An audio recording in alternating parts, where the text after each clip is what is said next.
Assalamualaikum warahmatullahi wabarakatuh. Perkenalkan, nama saya Raffi Dava Ramadan dari kelas 4C.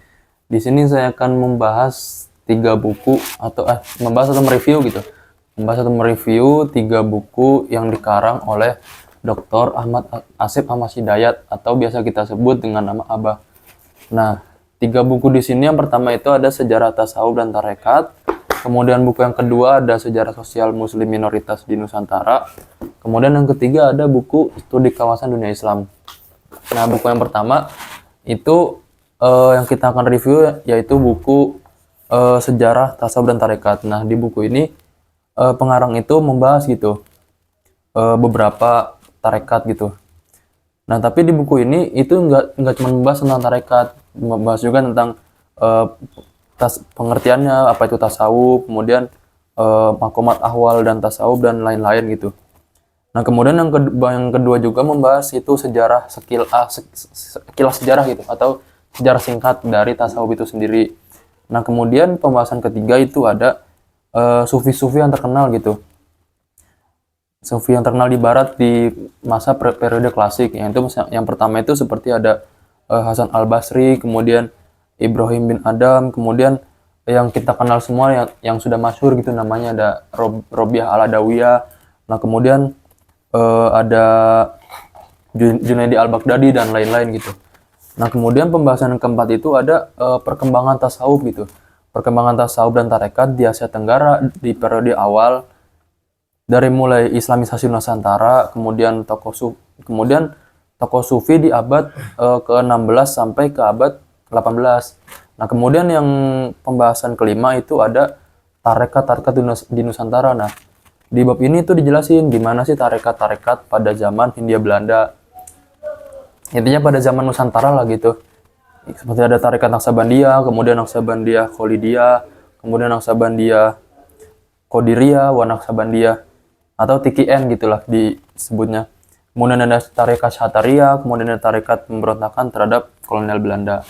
Nah, kemudian di buku ini pembahasan terakhirnya itu adalah tarekat neosofisme di Indonesia pada abad ke-20. Yaitu ada tarekat Tijaniyah dan tarekat Idrisiyah. Nah, di sini di bab terakhir ini dibahas gitu biografi singkat dari Syekh Ahmad Al-Tijani yang mana beliau adalah pendiri dari tarekat Tijaniyah sendiri. Nah, kemudian gimana sih praktik aurat dari tarekat Tijaniyah. Kemudian juga dibahas gitu biografi singkat dari Syekh Ahmad bin Idris Al-Farisi. Nah, di buku ini itu membahas gitu tentang konsepsi-konsepsi tasawuf yang sebenarnya yang dibahas dari perkembangan suatu wilayah ke wilayah lainnya berdasarkan waktu perkembangan dan penyebarannya. Nah, kemudian di buku kedua ini itu adalah buku Sejarah Sosial Muslim dan Etnis Melayu di Nusantara. Nah, di buku ini itu ada beberapa pembahasan. Yang pertama itu adalah pembahasan teori masuknya Islam di Nusantara. Yang mana teori masuknya Islam ini kita sudah tahu ya, banyak sekali teori-teorinya dari mulai teori India, teori Arab Mekah, kemudian teori Arab Parsi, kemudian teori Cina atau Indochina gitu. Nah, kemudian di buku ini yang pembahasan kedua adalah sejarah sosial Islam di kerajaan Thailand. Nah, untuk pembahasan kedua ini sebenarnya ada banyak gitu. Yang pertama ada kelompok Muslim di Thailand, kemudian karakteristiknya bagaimana dan lain-lain begitu. Nah, kemudian pembahasan ketiga di buku ini itu adalah sejarah sosial Islam Republik Demokrat Timur Leste. Nah, dari mulai masuknya Islam di Timur Leste, kemudian perkembangan Islam pada masa integrasi dengan Indonesia, kemudian kondisi Islam selepas dari Indonesia gitu, selepas Timur Leste memisahkan diri dari Indonesia. Nah, kemudian yang pembahasan keempat adalah sejarah sosial Islam di Republik Singapura.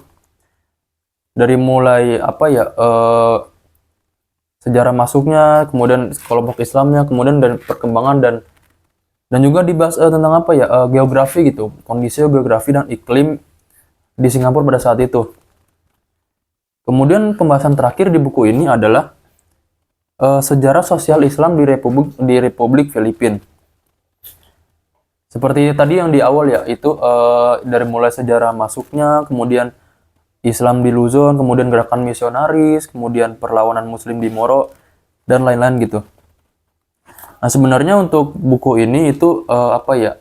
Karena lebih spesifik gitu, lebih spesifik ke pembahasan Islam, apa sih, komunitas Muslim gitu, komunitas Muslim di Asia Tenggara, atau biasanya itu disebutnya apa ya?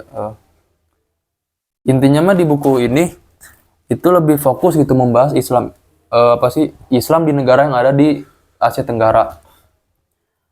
Nah sebenarnya kalau menurut saya buku ini itu apa ya, layak gitu untuk dibaca, karena bisa dibilang masih sedikit gitu penulis-penulis atau sejarawan yang membahas tentang Islam di Asia Tenggara. Kemudian juga kerajaan-kerajaan seperti di Filipina, Thailand itu, atau kemudian ada juga Timur Leste tadi di sini, kemudian Singapura, itu bisa dibilang masih sedikit gitu atau tidak banyak yang membahas tentang teori-teori tersebut atau sejarah tersebut. Nah kemudian buku yang terakhir itu adalah buku Studi Kawasan Dunia Islam. Nah di buku ini itu ada beberapa pembahasan gitu. Yang pertama itu adalah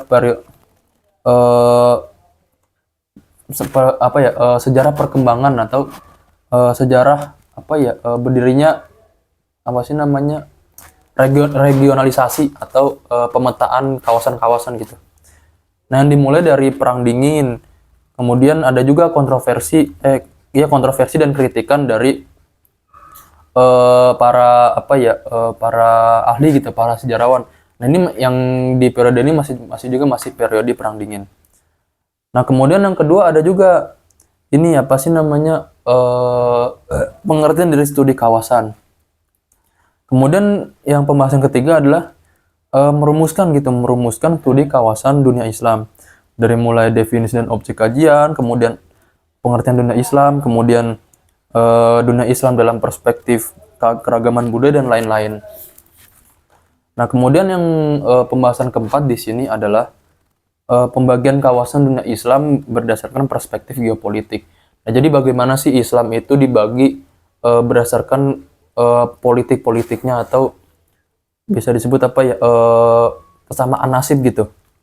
Kayak misalkan kawasan Islam di Asia Tenggara, kemudian di Asia Selatan, Asia Tengah, Asia Barat, Afrika Utara, dan Afrika Barat. Nah, kemudian yang kelima adalah pembagian kawasan Islam berdasarkan perspektif Muslim minoritas. Yang pertama dari mulai prawacana, kemudian kawasan Muslim minoritas di Asia Tenggara, kemudian ada Muslim minoritas Asia Timur, dan lain-lain gitu. Nah, kalau menurut saya buku ini itu apa ya, sebenarnya masih rada sama sih sama yang buku ini, membahas tentang Muslim apa ya, Muslim minoritas. Tapi kalau yang buku ini itu bisa dibilang lebih kompleks gitu, lebih kompleks membahas tentang sejarah kawasan. Kalau yang buku ini tadi membahas tentang hanya Asia Tenggara, yang buku ini itu lebih membahas ke sejarah kawasan secara lingkup global, secara dunia gitu.